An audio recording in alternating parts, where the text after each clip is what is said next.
Hi guys! Welcome back to another episode of the Storytime Society. I'm so happy you're here. I'm so glad you're alive.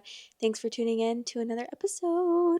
I'm your host Jamie, and the theme of today's episode is Bad Roommates. The title of the first story is My Roommate is Hosting Guests at Our Apartment and Didn't Tell Me First. I was rather surprised to walk out of my bedroom to find sleeping bags in the common area and strangers in my apartment. My roommate, who no longer responds when I speak to him as of this week, is hosting these creatures at our place for the whole weekend. And when I tell you they are all loud, it would be an understatement. Alcohol and trash is everywhere. A speaker blasting with rap music, loud video games playing. When I just stepped out of my room, my roommate stared me down. It's obvious he hates me, but I feel like it is common courtesy to ask before hosting guests. I always have, at least. I've said nothing, but I feel like I should. I've said nothing, but I feel like I should. But also, I fear the consequences of speaking up to this unwell human being. This feels like torture because now I can't sleep to the noise. He laughs like a hyena and it's echoing. Please help. Edit. Maybe it would help if I add that I am a law student with lots of work to get done this weekend, so the guest surprise has just thrown me off. I like to have fun too. This is just really poor timing. Disrespectful to say the least. I don't even think you need to explain yourself. I mean, I agree. I think that you need to let your roommates know when you share a house with someone, you have to have the common courtesy and the common, decency to tell people what's going to be going on in their house. Like, it's their house too, it's their apartment too, or whatever. So, yeah, it's better to, let them know what's going on because I don't think that it's bad if you'd rather know, and also you can prepare, because if you have a lot of studying to do, or maybe you were planning on having guests that weekend or something, I don't know, it's just that's just normal. You just tell people when you live with them. Living with other people is such a different scenario. You really have to take into account having to report to someone when you live with someone else, because that's just what happens. And I know that it gets annoying because it's like when you live with roommates, there are things that you wouldn't have to do if you were just living alone, but that's the whole point. You don't live alone, so you have to respect other people as well, because you don't live alone. And there's just so much compromise that goes into being roommates, and that's why so many roommate situations just don't work out, because it just ends up being passive aggressive or just bad situations. And you it has to be a really specific dynamic for it to work out and it to be a healthy situation. And I swear to God, it didn't happen for me until the third try. I didn't find the good mix of people until the third try, and I was so lucky for that, because the first 2 years that I lived with a group of roommates, it was chaos, because we just all were on such different pages. We were all such different people, and we just clashed so badly, and everything just that's just such a hard situation to deal with. But okay, some of the comments. I guess it's time to throw your own damn party the night before he has something important to do. Throw a rager and make it twice as loud and twice as messy. Touche. Opie said, love this idea. This person said, what is his relationship with his parents? Even if he is close to 40, they might be strict. Invite mom and dad for early brunch, 9 a.m. You could instead call the cops and have them hauled away. To be fair, this doesn't really sound like the behavior of someone who ever has anything important to do. LOL, partying and video games might be some of the most important things in their life right now. What's really scary is if he's really unwell and he's actually a scary human being, I don't know, that's probably not the best idea to provoke him in any way, because I don't know, sometimes you hear those stories of roommates unaliving each other. And that's really scary. That is really scary, because you don't know, especially when it's random roommates, which is usually the case in a lot of situations. I've roomed with friends, but also we would have to find other roommates to live with us as well. You know what I mean? It wouldn't just be me and my friend. It would be me and my friend, and then we would have to figure out who else is going to live with us. And so it would end up being random people. And it's you really never know. Are they going to be mentally stable? Are they going to do something bad to me in my sleep? That's so scary, because you're living in close quarters with these people. So it's if they're really unwell, I would just like not step on anybody's toes as much as you possibly can and just try to figure it out, although it sucks, obviously. But you would rather that than like, I don't know, end up getting hurt or if it's that severe. The title of the next story: My boyfriend moved in and immediately became the worst roommate I've ever had. I was scrolling my feed and saw a post about towels. Remembered one of my bad roommates. He was technically my boyfriend at the time, but the moment he moved in with me, he felt more like just a roommate. His first week living with me told me everything I needed to know. LOL.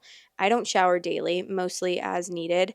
I also hang my towel to dry so I can use it one or two more times, because why clean a towel you just used to dry your clean body once? If it doesn't stay damp, I see no issue in using it at least once more. Even doing that, I kept like 6 towels in my linen closet, plus whatever towels my boyfriend moved in with. So I go to grab a towel, right? And there are none. This dude had lived with me for less than a week, and I was out of clean towels without a word. So I was like, Alex, how did you go through all the towels already?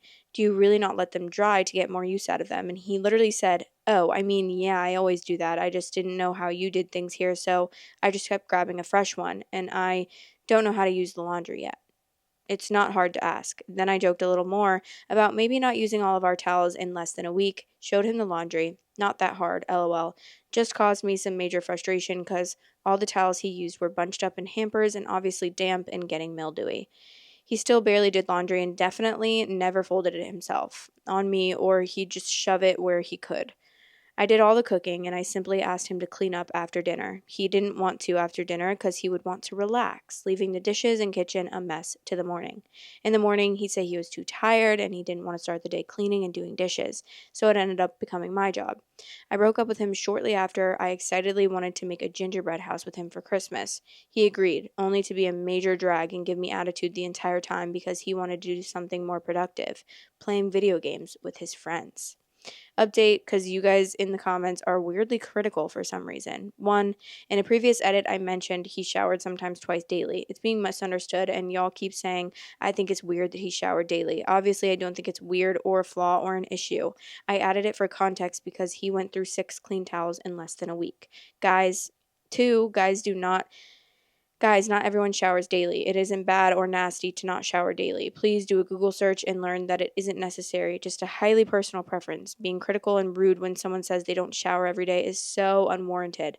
I guarantee not everyone you guys interact with in a day does. Not that this is even needed, but I'm chronically disabled. Showering is an exhausting task that I physically cannot do daily. That hurts no one, not even myself, and it means I have the energy to simply keep myself fed some days. There are so many people who are in the same position as me. We're all different and have different needs.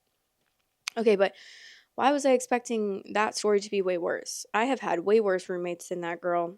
You're lucky that he just used some towels and then didn't do the dishes. Like, I know that it's frustrating and obviously it's not something that you want to have to take care of, but especially when it's a boyfriend, I feel like it's so much easier because with roommates it's like you don't feel like it's just so awkward communicating with them, and then no matter what you say, like you want to be nice, but then it comes off passive aggressive because it's like you're telling them what to do kind of, but then like also not, and you're, I don't know.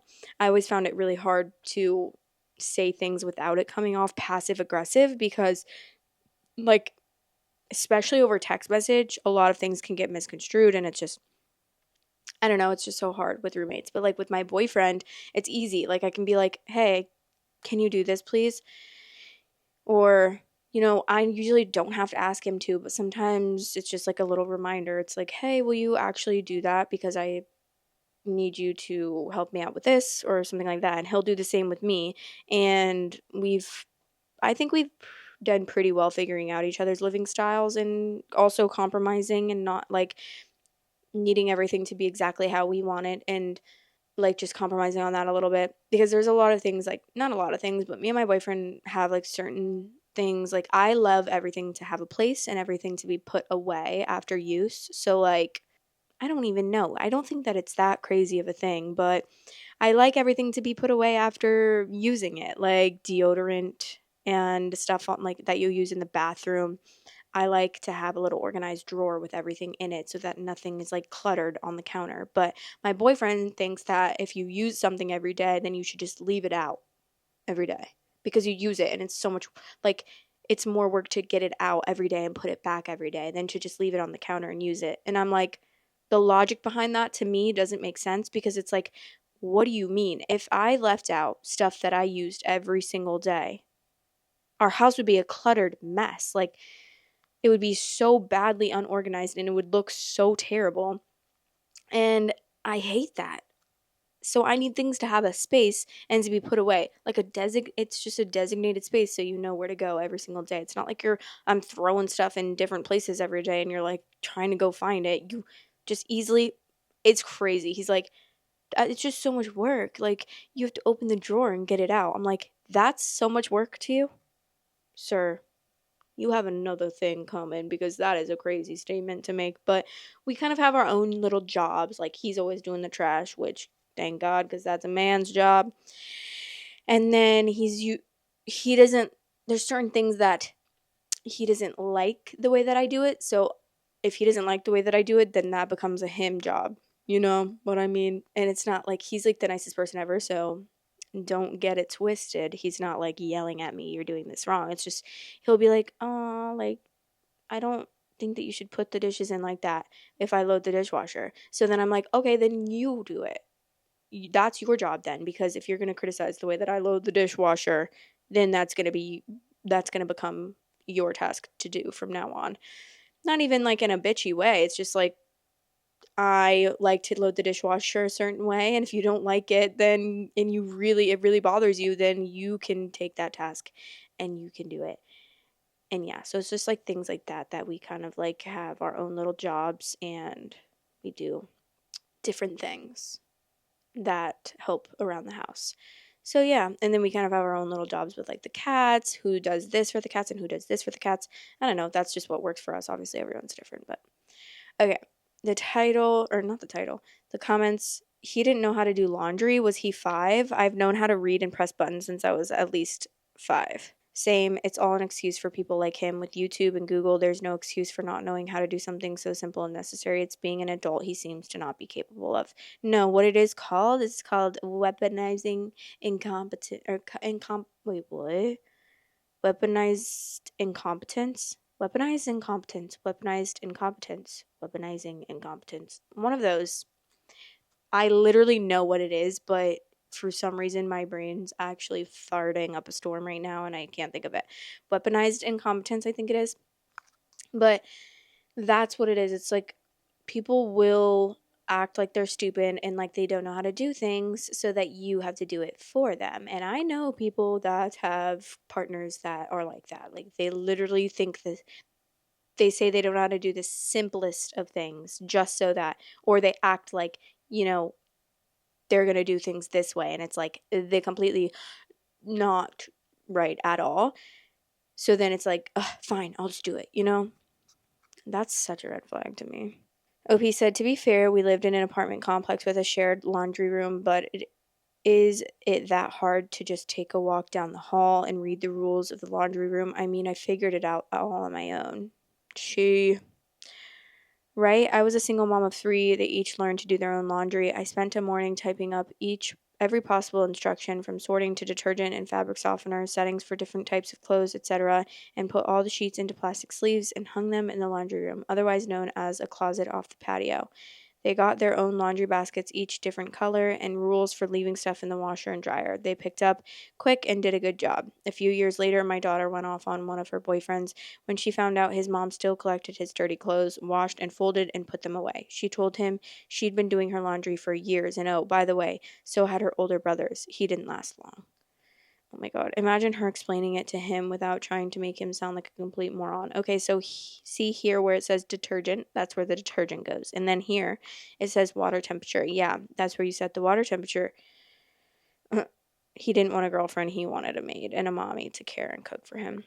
That's so good on you to be teaching your kids how to do that, because it's crazy to me that some people just never learn how to do these things. Like, that is just crazy. You need to be teaching your kids life skills that they're going to need to use for the rest of their lives.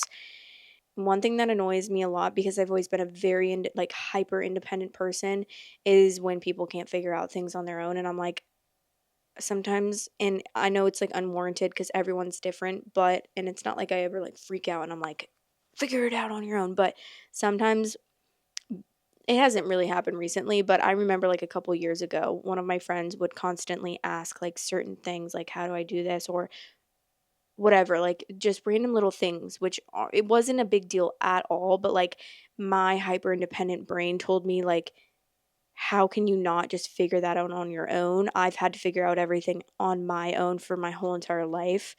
And I've never had anyone to like ask, or I've never asked anyone. I'm sure I could have asked someone, but like that's just how my brain worked, is I just always felt like I needed to figure everything out on my own because I felt like I was like the only person that I had. Like I'm the only person that I can depend on. So I got to figure this out on my own so that I can figure everything else out in my life on my own and I'm not depending on anybody.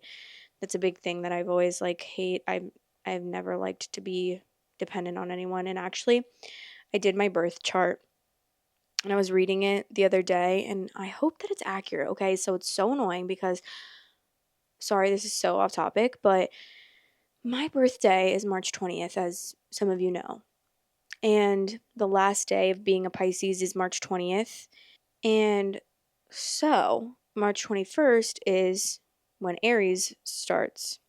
And people, most of the things that I do online, except this one, told me that I'm an Aries. And it really pisses me off because my whole entire life I've always thought I'm a Pisces. I'm a Pisces because the last day of Pisces is literally my birthday. So like I'm the cusp, of course. So yeah, I have some traits of Pisces and then some traits of Aries. And now I really want to like go to an actual astrologer person that like does birth charts because it's stressing me out. I was born at 3:37 p.m. on March 20th. Okay? I'm a Pisces. I've literally always felt very much, I mean, either way, I guess, even if I was an Aries, I'd still be on the cusp of Pisces and Aries. So I'd have both, like, traits of both.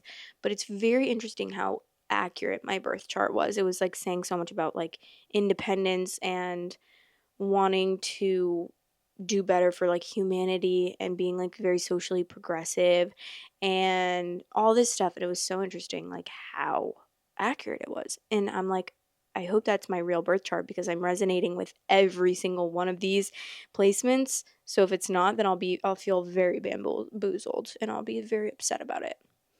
Okay, the next title is I'm moving in 17 days. Everything in the apartment is mine, and it has now become apparent my roommates are going to try stealing my things. When I say everything is mine, I mean the only things I don't own in the apartment are their food, a blender, and what is in their bedrooms. Everything else is mine.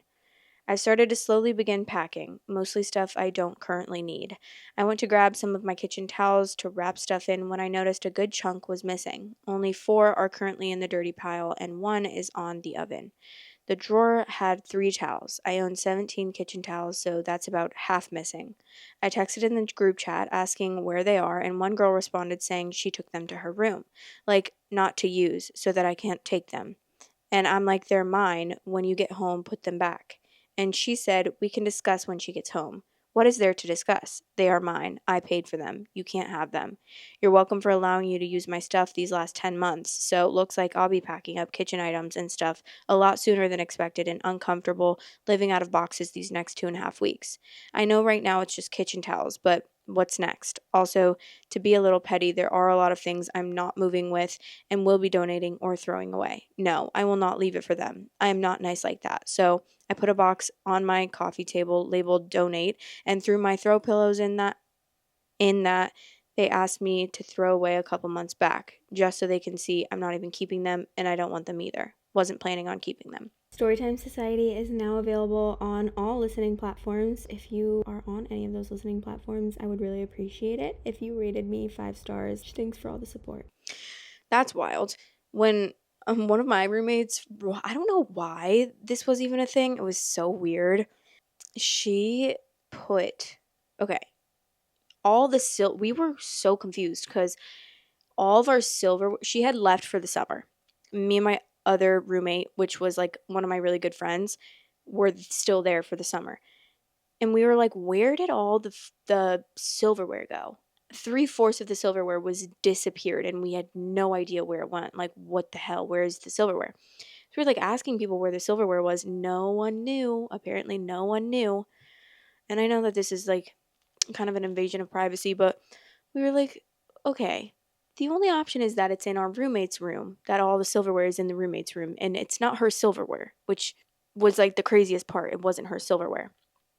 Well, her door was locked, but it just like opened because it was these weird like push doors that you could just open. So even if you locked it, it didn't matter. You could literally just push it open and it opened. I don't know. It was so weird.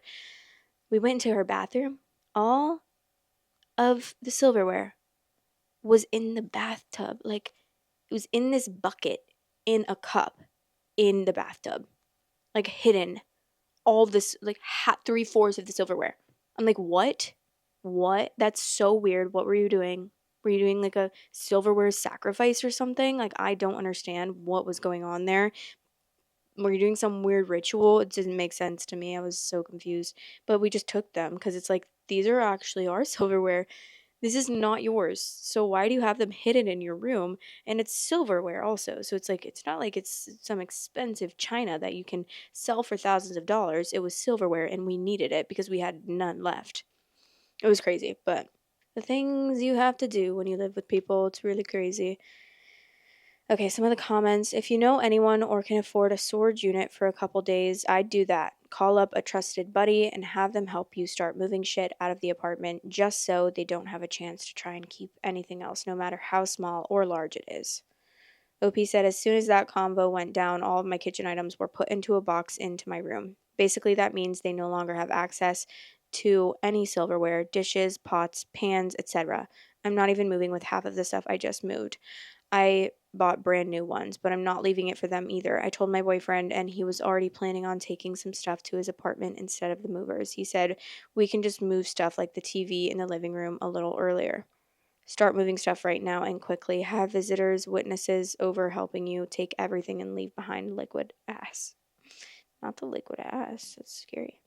I had a former roommate who decided to seal some of my crap and pack it in her boxes. I called her out on her mistake and asked her to please return my stuff. She said she wasn't going to take the time to go through everything and repack her boxes, so I spent a few minutes and briefly went through her boxes while she was at work and then carefully retapped them. I didn't find everything, but I found enough. She didn't find out until after she moved into her new place. She was pissed, but I was fine with that. Yeah, you don't have the right to be pissed if you're stealing people's stuff. So, God forbid someone just gets back their belongings that you stole from them. That's wild. Well, that is the end of the story time segment. We're going to move on to the advice segment. If you ever want unprofessional advice from me, the Google form is in the link below in the description.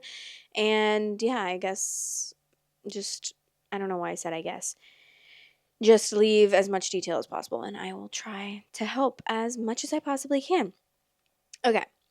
This says, what should I do about my toxic mother-in-law? When we first got to know each other, everything was fine until one night. Both of her sons, who were both in high school at the time, were being really loud at my house, and I had to work the next day at 5 a.m. I sent her a message saying, can you please tell them next time to be more quiet, as I didn't sleep at all and had to work anyway. She took offense to that and was angry that I messaged her in the first place and refused to talk about it or apologize on their behalf.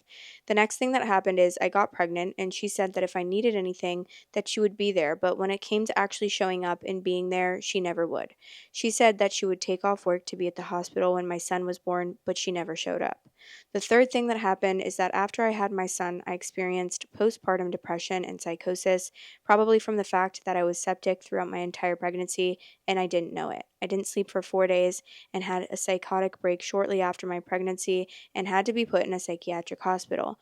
I was absolutely not myself, and I feel like she holds that against me when she doesn't even know the full story. Another thing that happened is that I asked her if she would throw me a baby shower when I was previously pregnant before, and we talked in person so nothing was misunderstood. At least I thought. The very next day, she canceled, saying that she doesn't want my family at her house and gave no explanation as to why.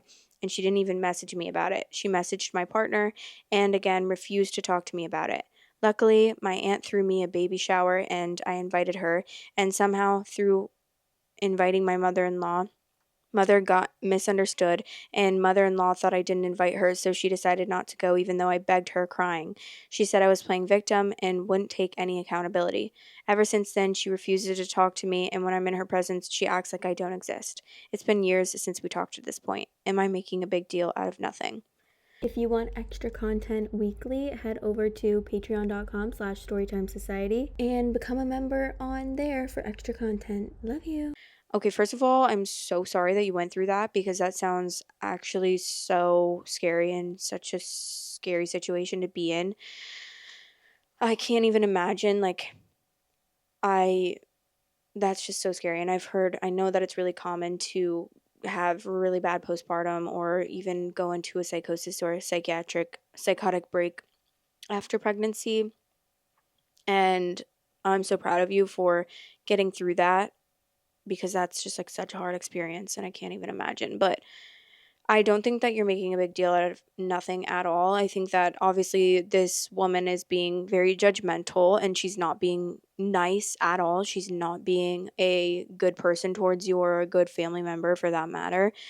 And I don't think that she deserves your energy. And I don't think that you should even worry about talking to her.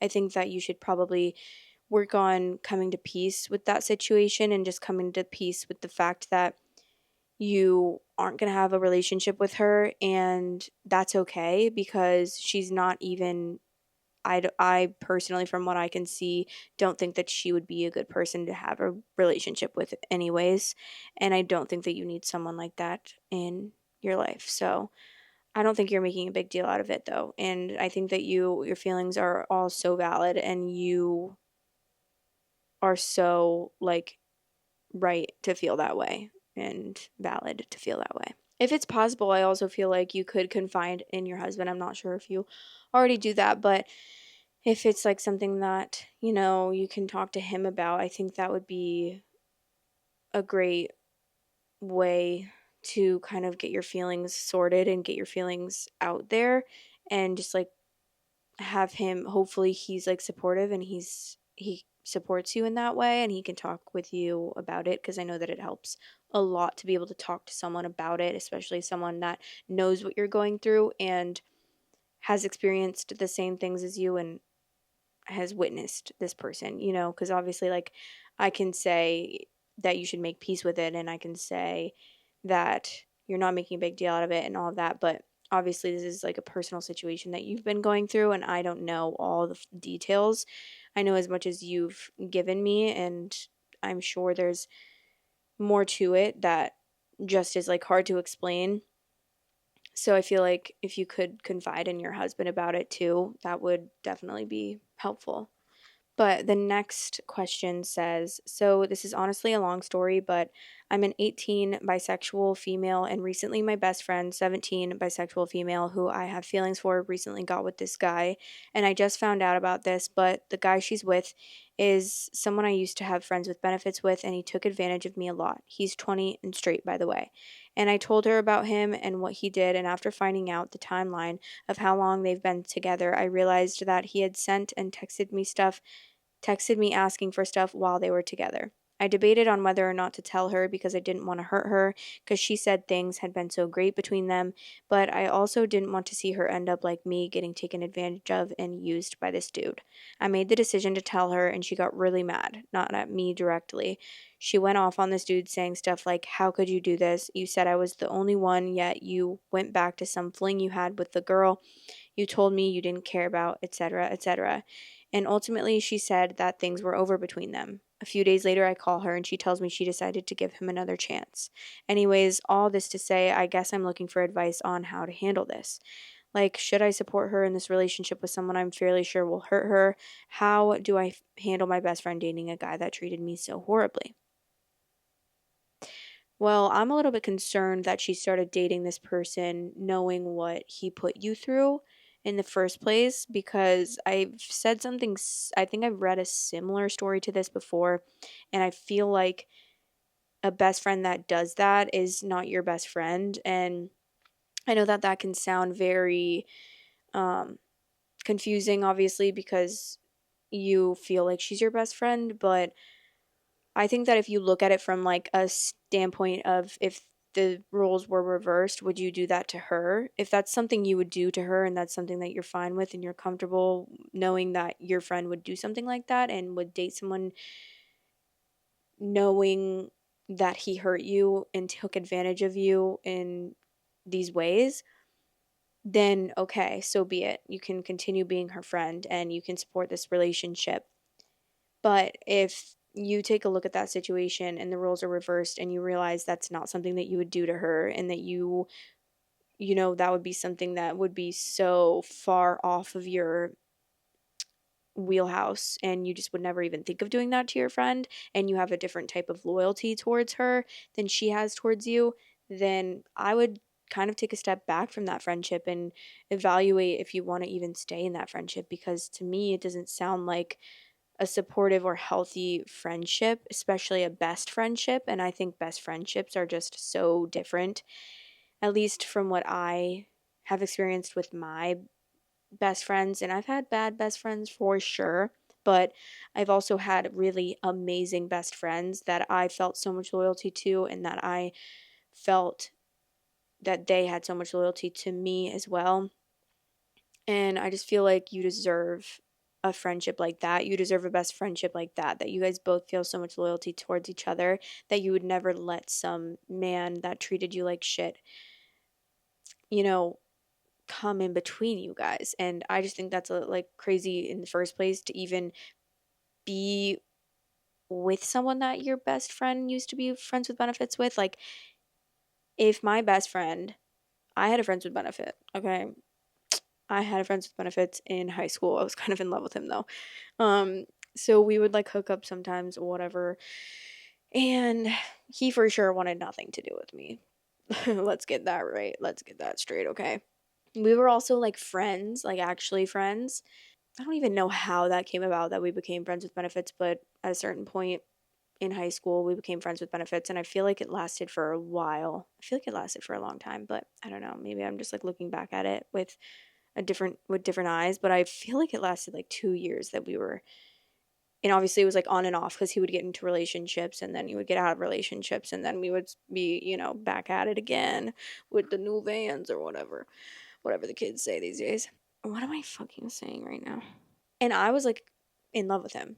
I would be so upset if my best friend at the time would have like started talking to him, dating him, or like hooking up with him. That would be crazy.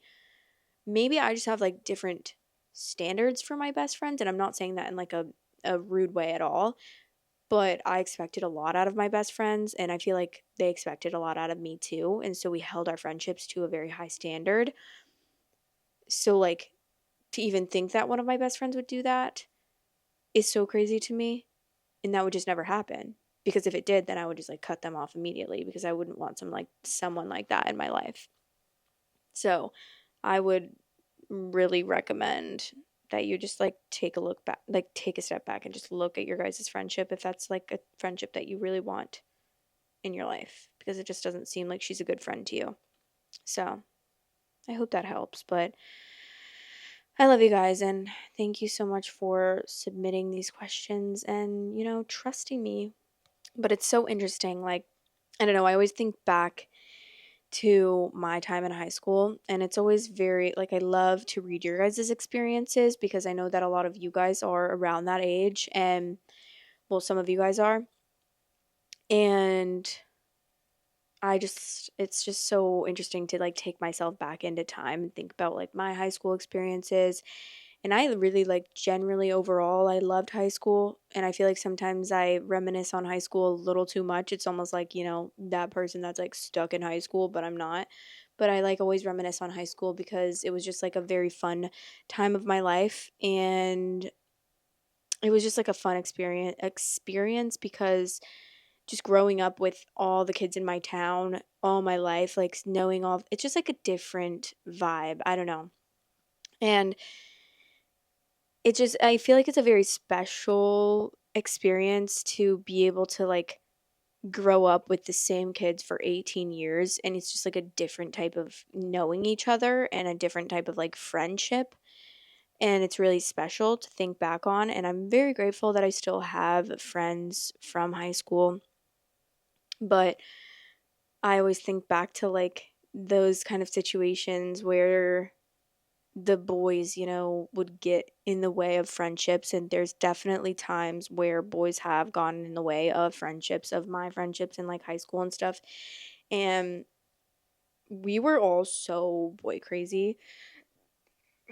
Sorry, excuse me. We were all so boy crazy, but I never like, I had that one relationship and that's really it in high school. And I didn't have any other relationships or even anyone that I was like interested in getting in a relationship with that. Like it never really went that far.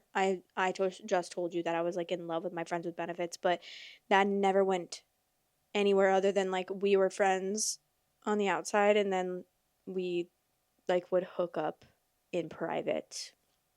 I mean, I don't know if it was actually really private or not, but like cuz my friends obviously knew, but it's not something that I would like talk about all the time. And I don't even know why I did it cuz like I didn't like hooking up with people. I didn't even have like an orgasm until I was literally like 21 years old.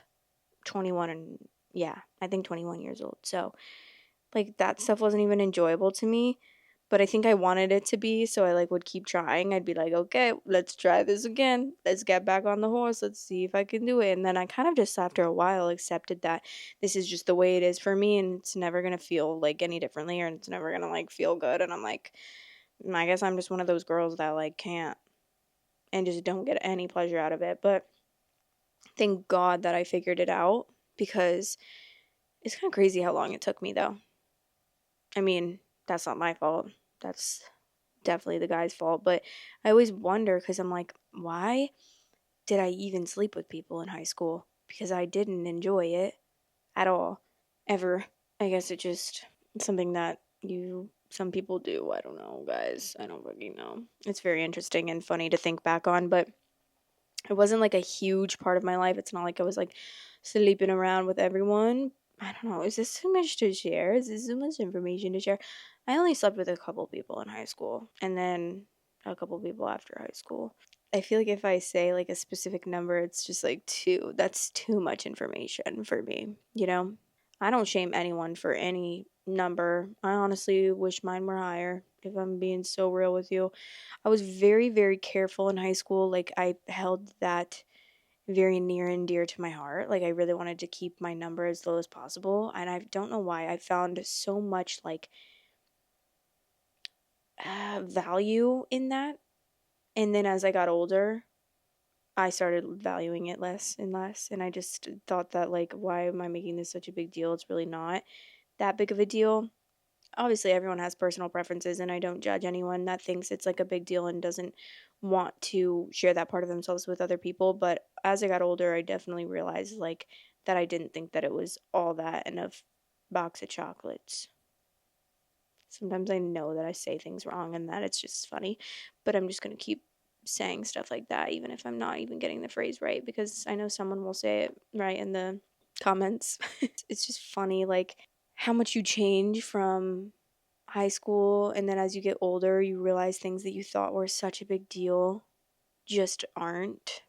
They just don't mean as much as you held importance and held weight to.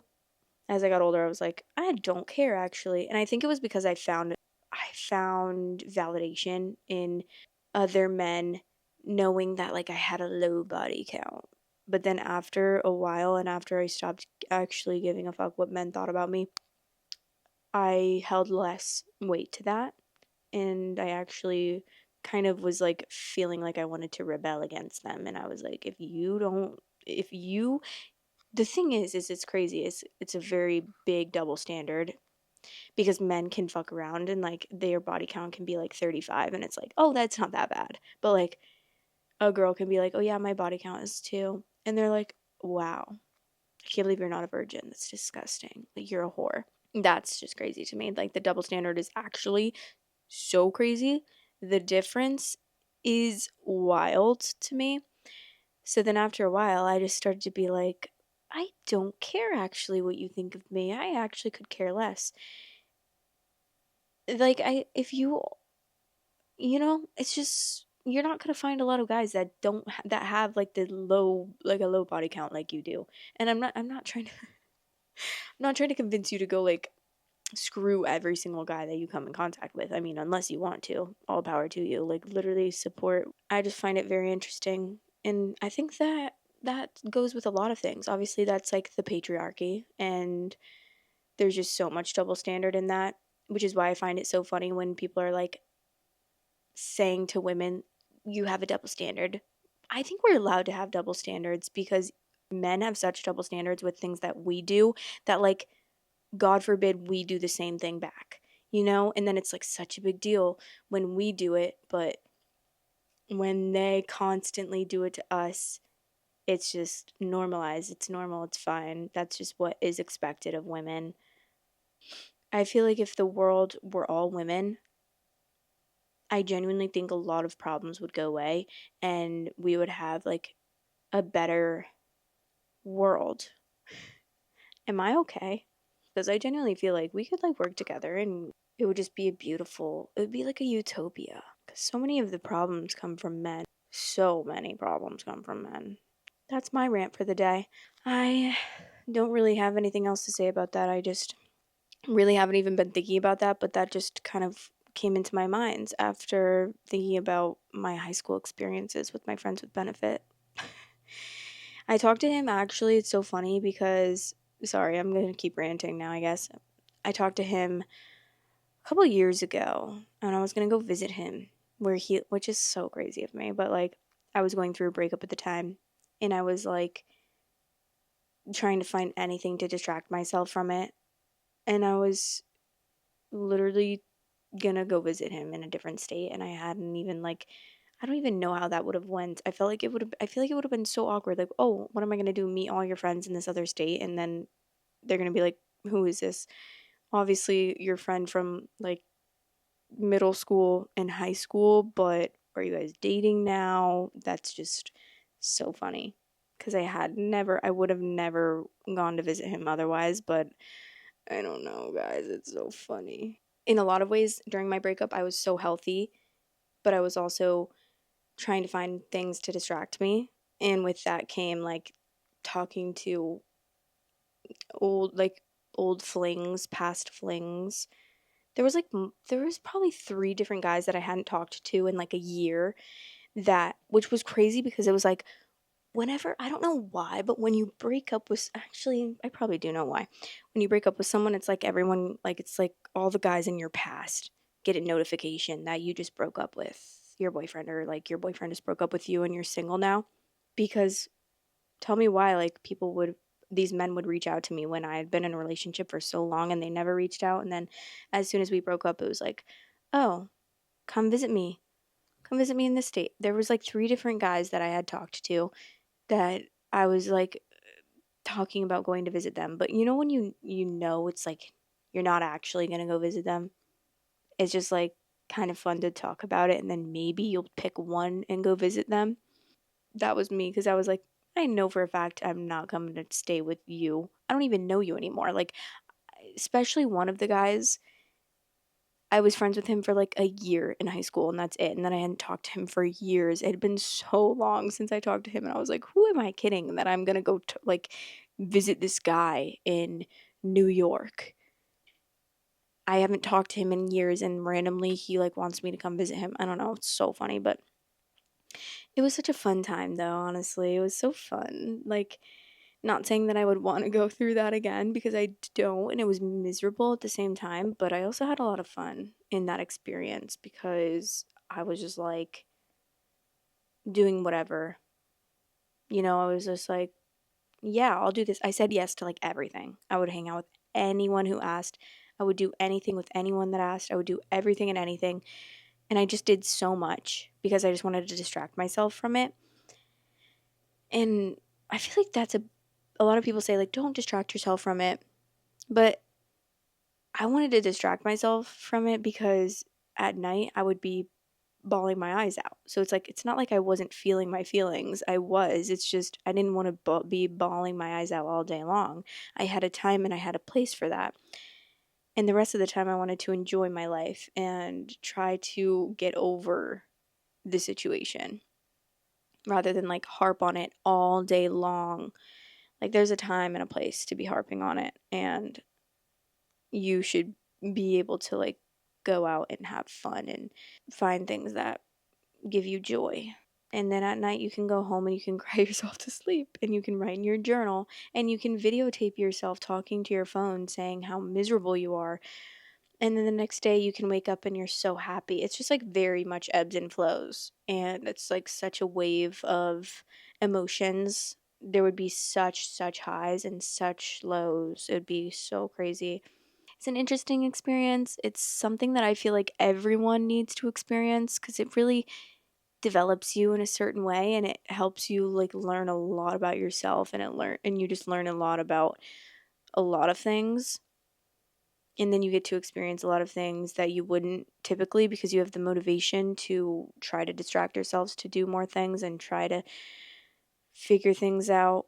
Like usually I feel like people that go through breakups always do stuff on a whim or are super spontaneous about certain things, and I know that that's not how everyone is. I know that a lot of people aren't that way and maybe are a little bit more introverted in that way. But okay, I don't know. I'm literally yapping so much. I'm sorry. I just like yapped everyone's ears off. But it's fine. This is my podcast, right? I actually did get a comment. Like this girl was saying I make too much commentary. Please just read the story. Shut up. I was like, Black, because are you coming on my channel that is named Jamie Nelson, my podcast that has my face on every single thumbnail, and I am talking, and you're going to tell me that I can't talk about myself in my own podcast where I'm sitting in my room filming myself talking to a camera? That's wild. She also said it's like when you're trying to talk to someone about something and you're like venting to someone, and then they switch the situation back on themselves and they're like, oh yeah, well, this is what I went through that was something similar to that. And I'm like, God forbid a girl try to relate.